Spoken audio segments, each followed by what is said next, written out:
வரி வருவாய் 3 லட்சம் கோடி, ஆனால் செலவு 3.5 லட்சம் கோடி.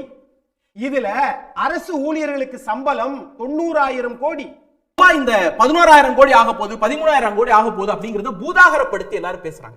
அரசு ஊழியர்களுக்கு ஓய்வூதியம் கொடுக்கறத சுமைன்னு எப்ப இருந்து பேச ஆரம்பிக்கிறாங்க? ஒரு குறிப்பிட்ட தரப்பு மட்டும் அரசு ஊழியரா போகிற போது அது சுமையா தெரியல. இன்னைக்கு பிற்படுத்தப்பட்ட மிகவும் பிற்படுத்தப்பட்ட இல்ல பழங்குடியின மக்கள் இருந்தா அரசு ஊழியர்கள் வரும்போது எல்லா ஊர்ல இருந்து எல்லா சாதியில இருந்து அரசு ஊழியர்கள் வருகிற போது அரசு ஊழியர்களுக்கு பண்ணக்கூடிய செலவு வந்து சுமையா தெரியுது. அப்ப இந்த பார்வை இருக்குல்ல, இது ஒரு குறிப்பிட்ட தரப்பு கையில ஆதிக்கம் இருந்த வரைக்கும் இல்ல. இன்னைக்கு இந்த 13,000 கோடிங்கிறது எவ்வளவு சார்? ரொம்ப சிம்பிளா யோசிங்க. கார்ப்பரேட் கடன் தள்ளுபடின்னு ஒன்றிய அரசு வருஷத்துக்கு 1 லட்சம் கோடியை தள்ளுபடி பண்றாங்க. அதுக்கு முன்னாடி பார்த்தோம்னா இது ஒண்ணுமே கிடையாது. 6-7 லட்சம் கோடியை கடன் தள்ளுபடி பண்றாங்க கார்ப்பரேட்டுக்கு. அதுக்கு முன்னாடி இது ஒண்ணும் கிடையாது.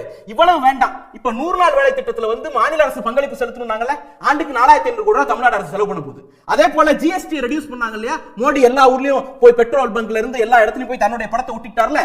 ஒவ்வொரு வருடமும் 15,000 கோடியை தமிழ்நாடு அரசு செலவு பண்ணிட்டு இருக்கு. ஜிஎஸ்டி காம்பன்சேஷன் ரத்து பண்ணதுல ஒவ்வொரு வருஷமும் 20,000 கோடியை நம்ம செலவு பண்ணிட்டு இருக்கோம். ₹1 வரி கட்டணும்னா வெறும் 29 பைசா திருப்பி வருது. ஒவ்வொரு ரூபாய்க்கும் கிட்டத்தட்ட 71 பைசா கிட்ட நட்டம் ஏற்படுது மாநில அரசுக்கு, தமிழ்நாடு அரசுக்கு. எல்லாத்தை விட உச்சம் யுஎஸ்ல டாரிஃப் உயர்த்துறார் இந்திய பொருட்களுக்கு. அதனால தமிழ்நாட்டுக்கு என்ன? தமிழ்நாட்டுக்கு மட்டும் ஆண்டுக்கு 35,000 கோடி இழப்பு ஏற்படுது. அதோடலாம் ஒப்பிடும் பொழுது இது ஒண்ணுமே கிடையாது. இதுவரைக்கும் அரசு வந்து அந்த பணியாளர்களை லாபமோ நட்டமோ நீ பாத்துக்கப்பா அப்படின்னு, இன்னைக்கு லாபமோ நட்டமோ நான் பாத்துக்கிறேன், உனக்கு பென்ஷனை கொடுக்கிறேன் அப்படிங்கிற முடிவுக்கு வந்திருக்கு. இது மிகப்பெரிய பொலிட்டிக்கல் வில்லு. தமிழ்நாடு முதலமைச்சர் சொன்ன வாக்குறுதியை காப்பாற்றி இருக்கிறார். அதிமுகவின் துரோகத்துக்கு முற்றுப்புள்ளி வைத்திருக்கிறார்.